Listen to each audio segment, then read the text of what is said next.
Trains are usually about speed and convenience, but some railways are famous for being terrifying, risky, or just plain bizarre. From tracks that cut through restaurants to rail lines so high you need an oxygen mask to breathe, today we're hopping aboard to explore the world's strangest and most dangerous railways. Hanoi's narrow train street. Picture this. You're enjoying a meal outdoors on a lively street in Hanoi. Suddenly, without much warning, a full-sized train thunders past, close enough that you could reach out and touch it. That's the reality of Train Street, one of Vietnam's most unusual attractions. At first glance, it looks like a normal narrow lane lined with homes and cafes. But running straight down the center is an active railway. Twice a day, around 3 p.m. and 7 p.m., both locals and tourists quickly press themselves against the walls as a train barrels through, brushing past at alarming speed.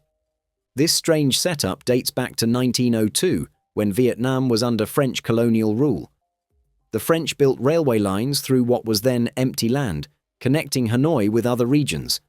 But as the city expanded, more houses were built right up against the tracks, creating today's cramped and dangerous street.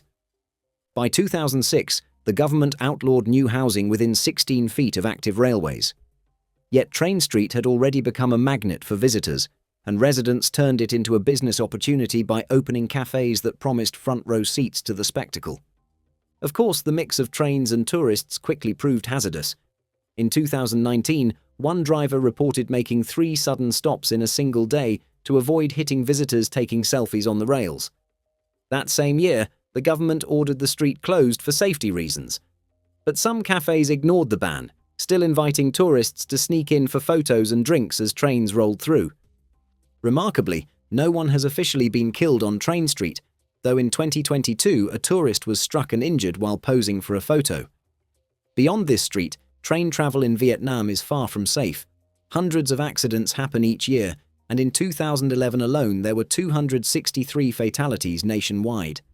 It all makes Train Street a thrilling but frightening place, where one careless move could easily turn into disaster. India's dangerous rail network. Some railways already have long histories of accidents, and one of the most dangerous is India's rail system. Every day, more than 23 million people ride these trains, making it one of the busiest networks in the world. Because of the huge crowds, many passengers ride on the roofs or hang onto the sides of carriages just to get a spot. The trains themselves are often slow. Some can only reach speeds of about 6 miles per hour, and delays of up to 12 hours are common. On the bright side, tickets are cheap. An overnight ride can cost as little as $3. But this low price, combined with high costs in the freight industry, has left the system losing about $4.5 billion every year. Lack of money has made the trains even more unsafe. Fires, crashes, and severe overcrowding now cause around 2 deaths every single hour. In 2022, 21,000 people lost their lives on India's railways, 1,500 more than the entire seating capacity of Madison Square Garden. For comparison, in the US, only 995 people died in train-related accidents in 2023. India's trains are in desperate need of funding, but fixing the network would cost billions, and so far the government has been slow to provide the money. For now, India's railways remain crowded, slow, and extremely dangerous. The world's highest railway, the Qinghai-Tibet line. Riding on the roof of a moving train, known as train surfing, is illegal in most places. But if you travel to China's Qinghai province, you can legally take a ride on the Tibetan plateau, often called the roof of the world. This plateau sits at over 14,000 feet above sea level and covers 965,000 square miles across Central, South, and East Asia. It's home to the Qinghai-Tibet Railway, the highest train line on Earth. The track runs 1,215 miles from Qinghai's capital city, Xining, all the way to Lhasa in Tibet. Its highest point climbs to 16,000 feet, 6 times the height of the Burj Khalifa skyscraper in Dubai. At this altitude, the air holds 43% less oxygen than at sea level. This can cause headaches, dizziness, and nausea from altitude sickness. In severe cases, it may lead to high-altitude pulmonary edema, HAPE, where fluid fills the lungs. Without treatment, HAPE is fatal half the time. To keep passengers safe, every seat on the train has an oxygen mask. A doctor and nurse also board at Golmud Station, where the altitude begins to rise, to treat any emergencies. Before boarding, passengers must even sign a health registration card acknowledging the risks of high-altitude travel. Without these measures, a ride on this line could be deadly. But the dangers don't stop there. Large sections of the railway sit on permafrost, ground that usually stays frozen all year. With rising global temperatures, parts of this frozen ground are melting, turning into swampy soil in summer. This has already caused some bridges to sink by as much as 12 inches. If deeper layers thaw as well, the tracks could warp or collapse. Getting stranded at 16,000 feet in freezing air with limited oxygen isn't something most people want to experience. India's sky-high Chenab Bridge. The Qinghai-Tibet Railway isn't the only high-altitude track. India is home to the Chenab Bridge, the tallest railway bridge in the world. Finished in 2022, it stretches 1,178 feet above the Chenab River, taller than the Eiffel Tower by 100 feet and only slightly shorter than the Empire State Building. The mile-long bridge is part of a 169-mile rail line between Jammu and Baramulla. Crossing the bridge can be terrifying.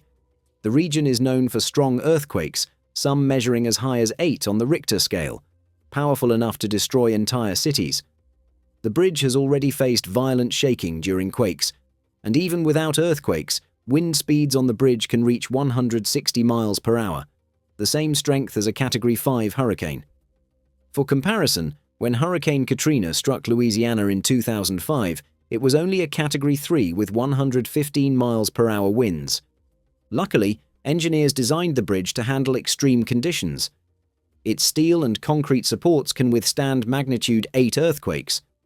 The track itself doesn't sit directly on the bridge structure, but rests on spherical bearings that absorb movement. This way, when the bridge shakes during a quake, the rails remain steady.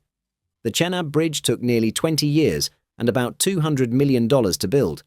In 2024, trains crossed it for the first time during a test run, and passenger services are expected to start in 2025. Still, with the dizzying height, violent winds, and earthquake risks, riding across feels more like flying through turbulence than a normal train journey. Germany's suspended train. If crossing the tallest bridge in the world isn't terrifying enough, imagine riding a train that actually hangs beneath the tracks. You might want to keep a sick bag handy. Trains usually need flat land for their tracks, which makes building them in steep or uneven areas tricky.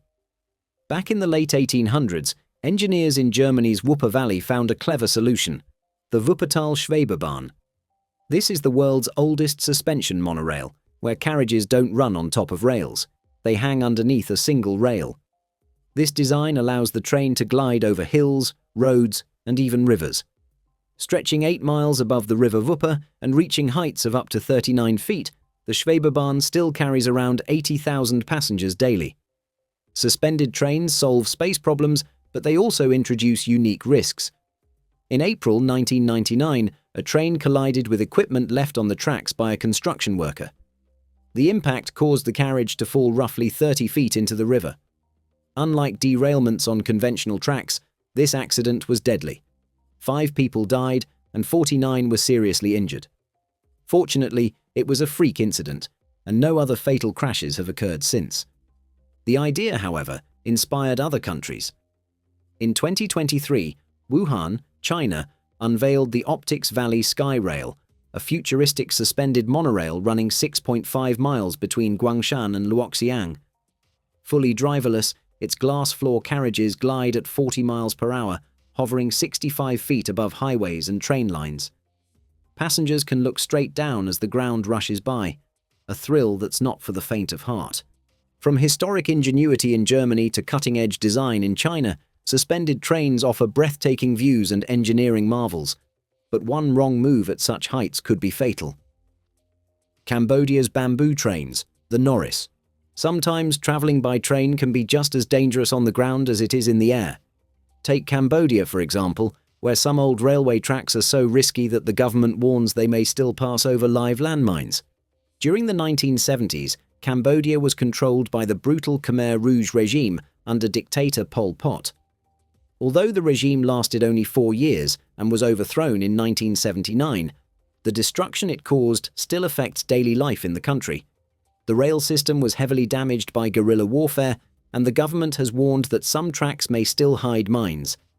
After the war, the railway system was left unmaintained for decades.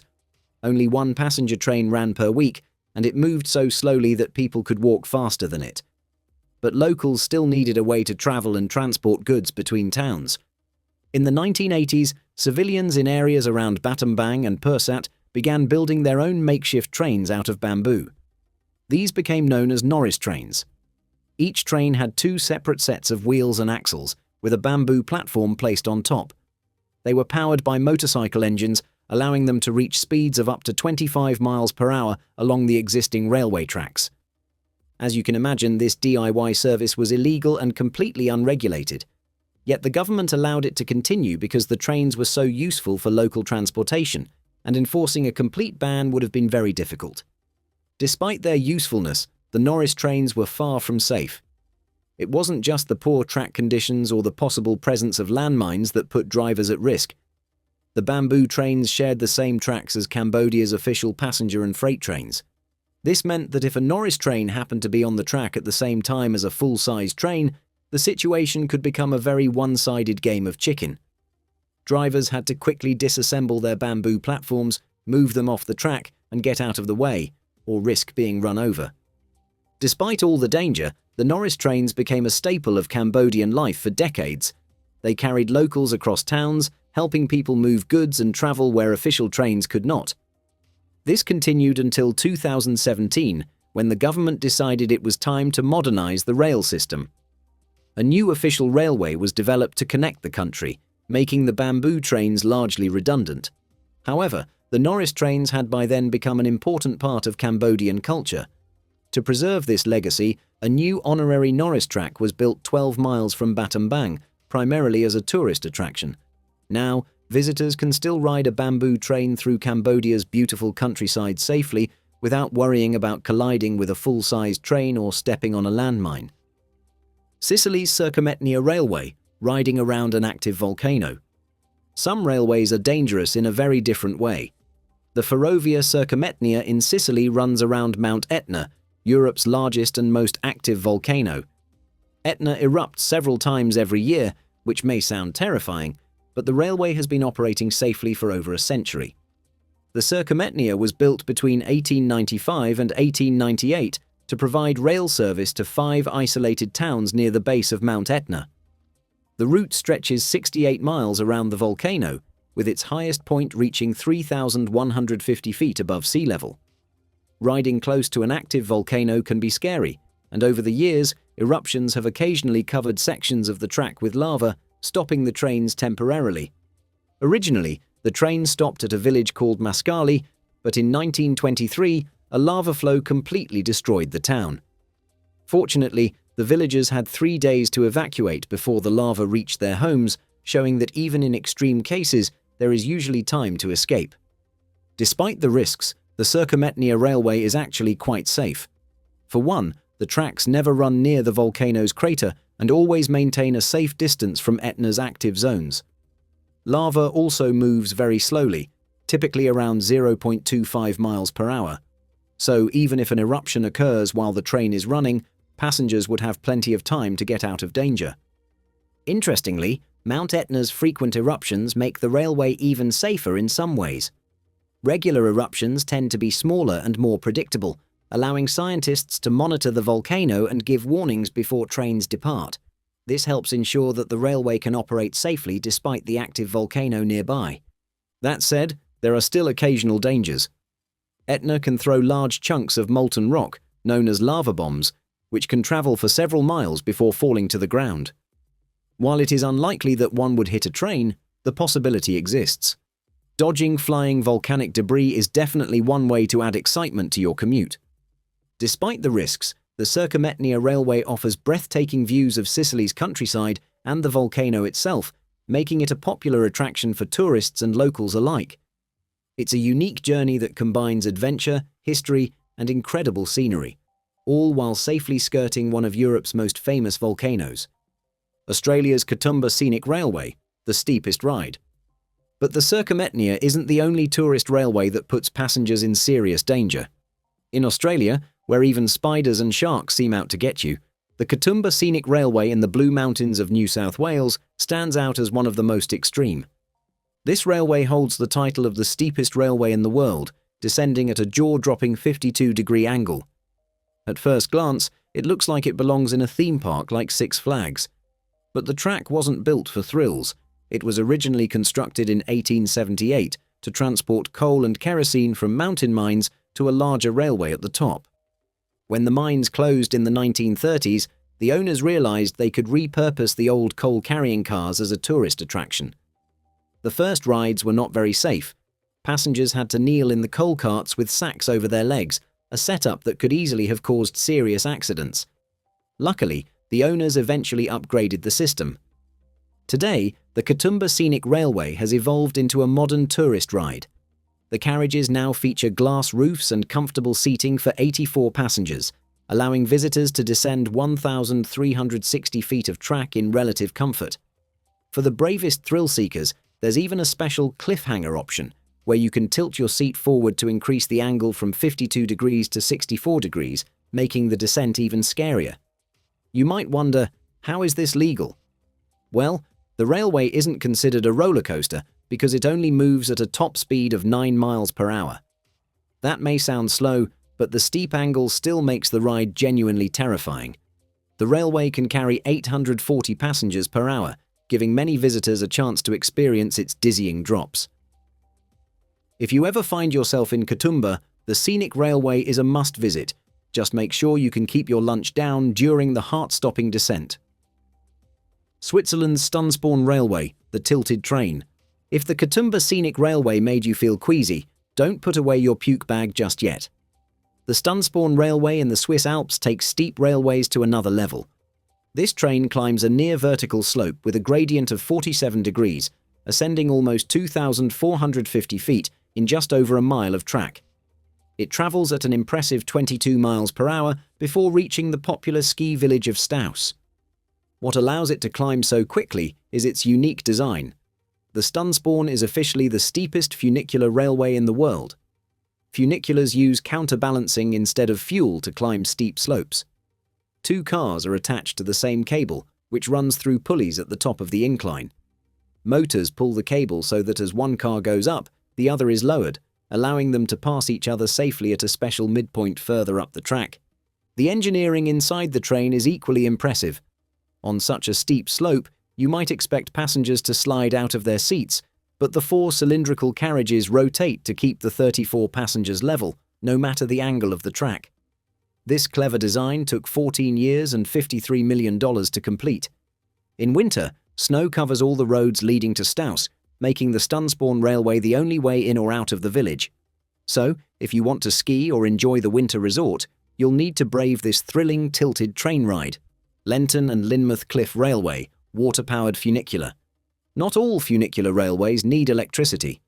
In the UK, the Lynton and Lynmouth Cliff Railway has been running on water power since 1887. The towns of Lynton and Lynmouth are next to each other, but one sits at the top of a 500-foot cliff and the other at the bottom. This made travel very difficult in the past. In the 1880s, the government built a funicular railway to solve this problem without using electricity. Here's how it works. The 2 carriages are connected by cables running through pulleys at each end of the track. The carriage at the top has a tank filled with water from the Westland River, making it heavier than the bottom carriage.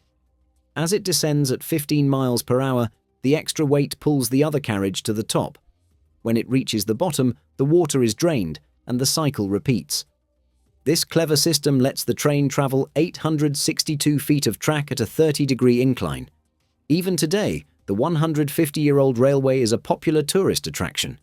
While smart, funiculars like this are only practical for short distances.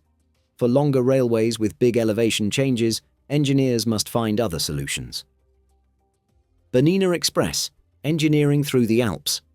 One clever solution for steep railways can be seen on the Bernina Express, a 76-mile-long railway running through glaciers, mountains and valleys between Chur in Switzerland and Tirano in Italy.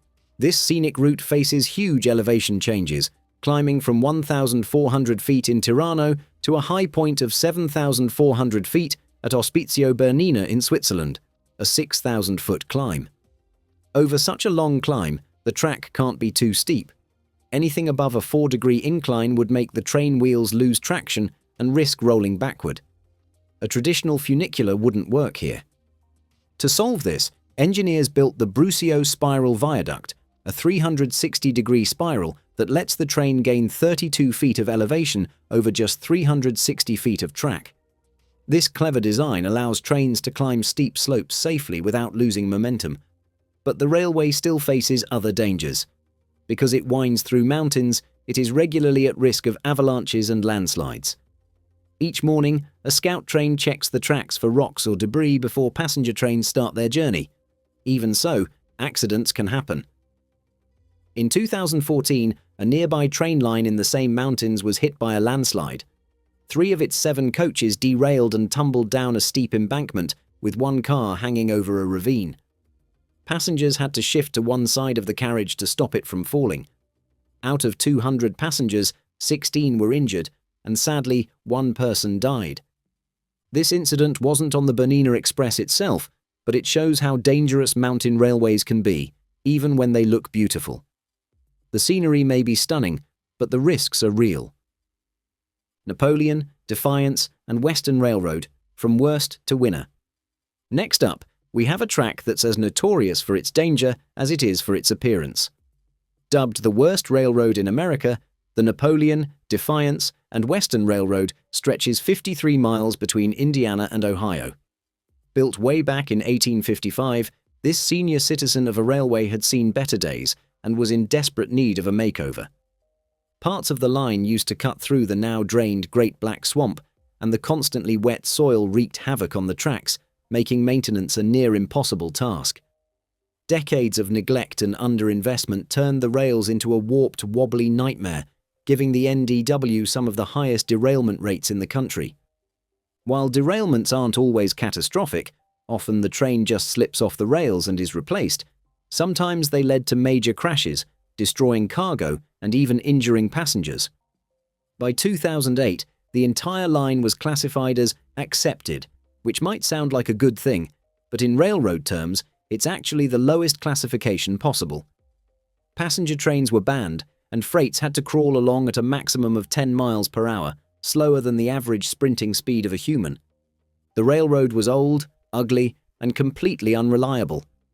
But in 2012, Pioneer Rail Corp saw potential where others saw disaster.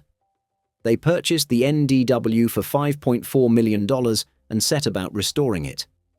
Over the next decade, more than 13 miles of track were replaced, and by 2023, the transformed railway had such a comeback that it was named Short Line of the Year by Railway Age magazine. With a little care, even America's worst train lines can get their glow up. Of course, over $9 million was spent in total to rebuild the NDW, a hefty investment, but clearly it was worth it. Corando Scenic Railway, a deadly feat in Australia. Sometimes building a railway comes at an even higher price, and the Corando Scenic Railway in Australia is a prime example. Stretching 23 miles and reaching heights of over 1,000 feet, this line carries tourists through Queensland's mountainous Great Dividing Range. But its twisting tracks hide a bloody history. Originally, the Corando Railway was built to link gold mines in the mountains to the coast, as the mines were only accessible by carts and mules. Construction began in 1886, and it was no easy task. Around 1,500 men worked simultaneously, armed with picks, shovels, and dynamite to carve a path through the rugged terrain. They moved over 100 million cubic feet of earth while contending with deadly swamps, steep cliffs, dangerous wildlife, and outbreaks of diseases like malaria and dysentery. Man, was this a construction site or a real-life final destination? By the time the railway opened in 1891, 32 men had died during construction. By 1936, the gold mines had largely closed, and the line was repurposed as a tourist train for sightseeing tours. Today, it's one of Queensland's top attractions. The danger didn't end in the past. In March 2010, a train collided with a giant mudslide obstructing the tracks. Of the 224 passengers on board, 5 needed hospitalization, though fortunately, there were no fatalities. Whether in the 19th or 21st century, the Corando Railway proves that these tracks can be deadly, but the thrill and scenery continue to draw visitors. Always remember, when riding a train in Coranda, stay alert. These tracks have a history of keeping even the bravest passengers on edge. And that's all for today. If you enjoyed this journey through some of the world's most extreme and dangerous railways, make sure to check out our other videos. Comment below and let us know which insane train line was your favorite. Thanks for watching, and we'll see you next time.